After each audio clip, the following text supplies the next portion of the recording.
Hello everyone, Solstice here, and I'm gonna talk about how I make single player worlds for like statues and stuff. What I usually do is in single player, I'll go to create world, new world, and I'll set up a name for whatever it is I think I'm gonna be building or gonna set the world up for. In which case, for this, I have nothing really ideal in mind, so I'm just gonna be like, uh, Miss Statue build, but not really. And I'm going to set this to creative mode. More world types. I set it to super flat usually and turn structures off. That way I don't have to do anything. Allow cheats, yes. That way I can have some easier methods of situating certain issues.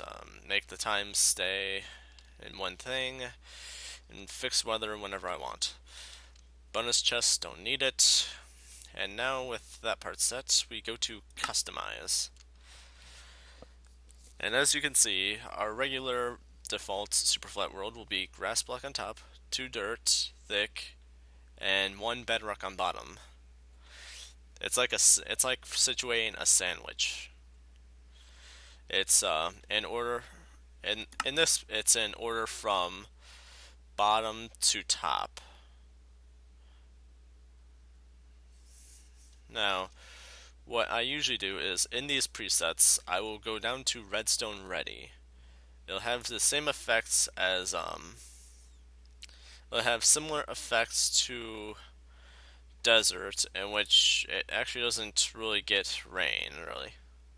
Like you'll have the same effects, but you don't normally get rain. Like it doesn't really say anything about biome, but believe me, it just doesn't get much rain.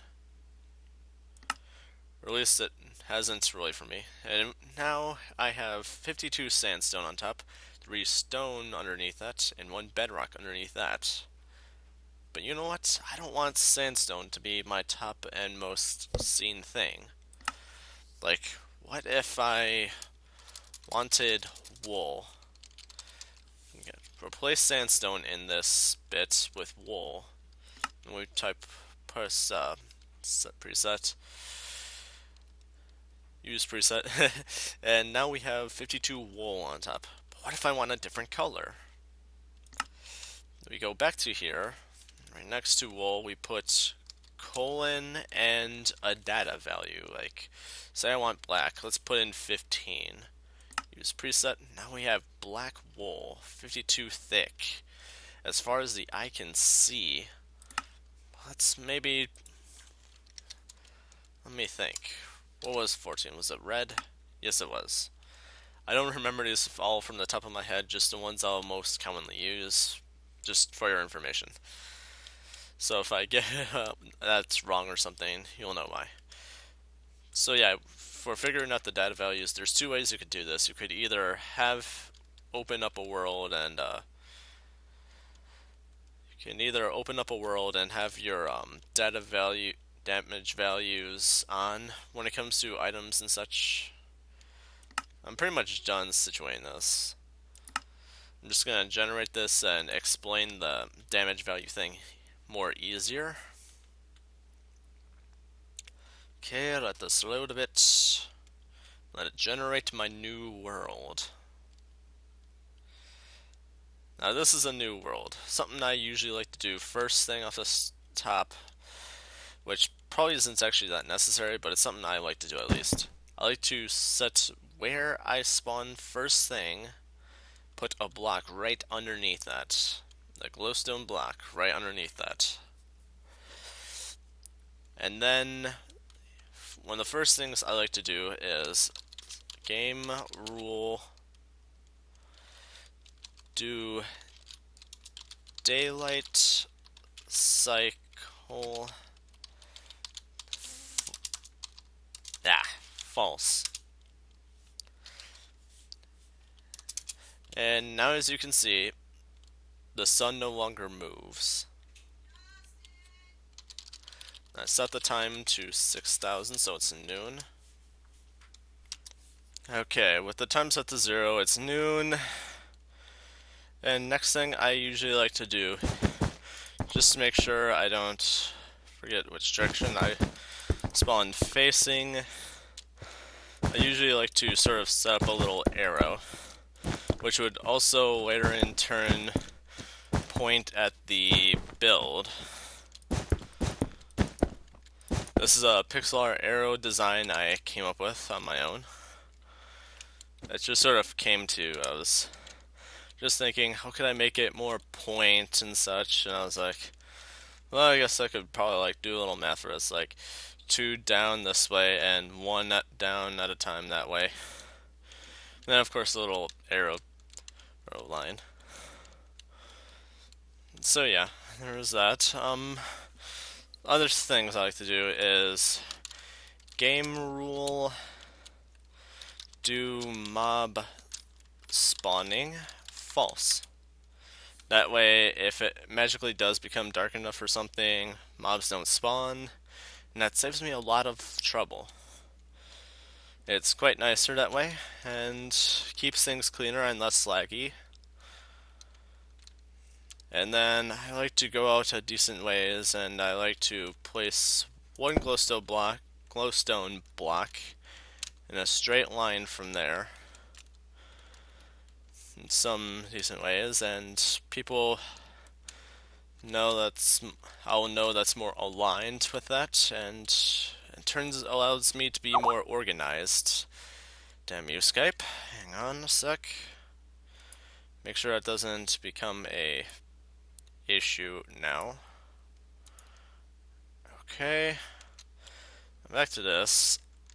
Then what I like to do is I like to sort of make sure I know what this is to that. So I like to situate that like so. Then I like to try to, when I try to like do feet or something, if I'm starting by feet, I do sort of like the separation thing and like every certain amount. So I think it's reasonably spread out enough to what would become the new centers of like each foot individually. Like say I have this be where the new centers of my feet be at. And I just try to like keep them as symmetrical, do one and then do the other the same as much as I can, then I like punch out this crap that I don't really need anymore. And I like go back a few, and that would be like more of the rest of the foot more or less, and if necessary I'll add a bit more just for more like foot length. And this around here would be like the mill or something. But I don't normally build with default texture pack on. Instead, what I usually use is OCD pack by FE Disco. That way I stay like more organized on how many blocks I placed where, like options, resource packs, OCD pack, ignore this. But recognize the fact that it's there if you want. And yeah, now I have all these sort of lines that I can count by instead of trying to count by the textures, which saves me a lot of issue with counting, and I can just like count from afar, like 1, 2, 3, 4, 5, 6, 7, 8, 1, 1, 2, 3, 1, 1, 2, 3, 1, 2, 3, 4, 5, 6, 7, 8. Like as you can see, it saves me lots of trouble. Like then at this part, for continuing the foot, I would thicken it up and decide where one bit ends and from one way to another, etc.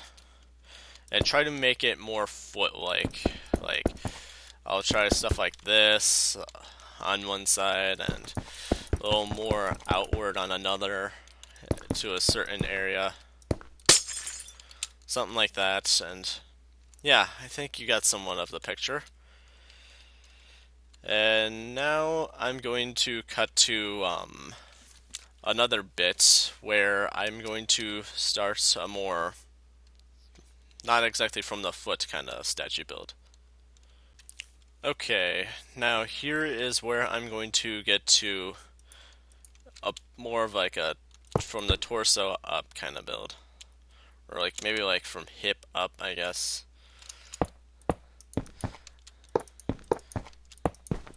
My original rules pretty much apply still, like an arrow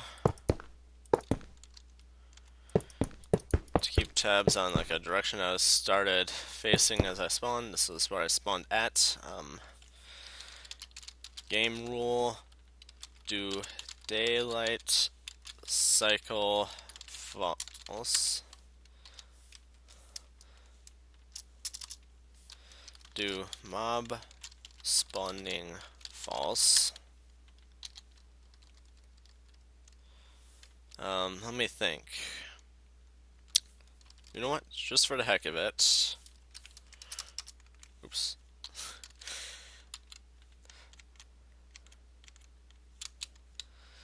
Do tile drops false. That's another thing. Like, I don't like tile drops much when I'm building in creative. Maximum brightness 6000. I know I've been going in a straight line, so that right there. Then let's say I want to like build sort of like a from lower waist to torso up or something, like whatever color the outfit is that they're wearing, like just sort of get started at it. Make sure you keep in mind where the center is and start it off as kind of in between is how I've been kind of going.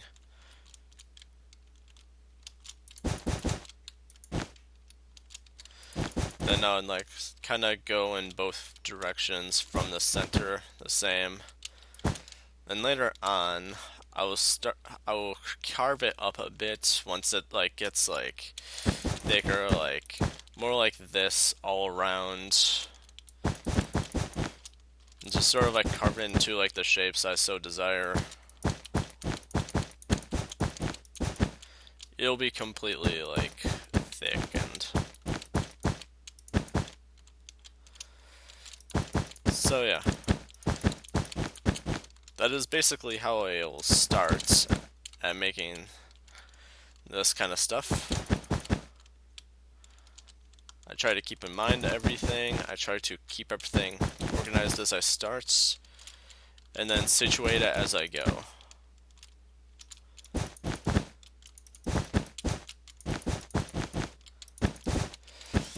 Now, this isn't really going to become anything at the moment. This is just sort of like demonstrating. To make it more like person-like or natural even, I would like shape it with this as I go up. Take this up more, and so on and so forth. Okay, so as you go, you kind of sort of throw together the kind of shapes you want. Then if it seems a little to one thing or another, you can always like add or remove as you see fits, necessary to make it more of the desired shape. You can remove this and like soften how this is kind of going and limit it to like down here versus up here or something. I only half did this really, but anyways, once you want to like other kinds of details, like depending on how strong or what kind of colors or whatever, you'll like add in, you'll remove and add to it in the removed block place.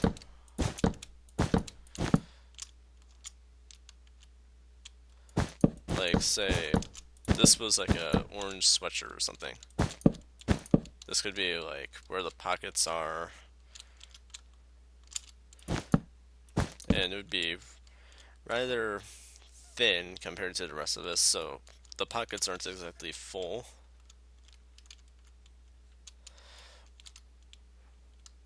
Or say you want like a design pattern in it or something.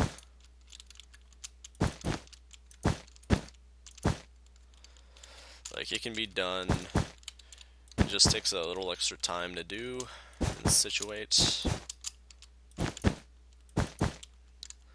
It's really not much trouble once you like have it in mind exactly how you want to do it. Although when you like go around from one bit to another, sometimes you'll get spots like this where it's like, what can I do with this? Well, there's a few things you can do. You could use the most standout bit here, or you could just leave it as is. What's probably, but it really doesn't matter which, really.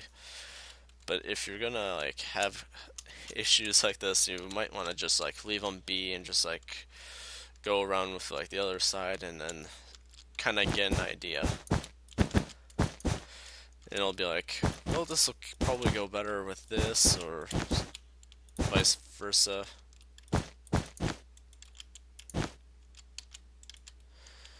So yeah, it's like something to sort of figure out as you go. There's no real easier way to do it, it's just you have to figure it out as you go. But yeah, that's just some of the ideas behind working with this kind of stuff.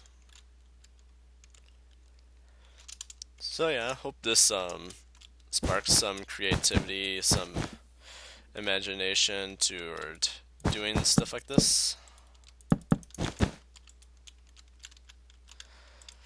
Yeah, hope you liked, hope you learned. Thank you so much for watching, and bye bye.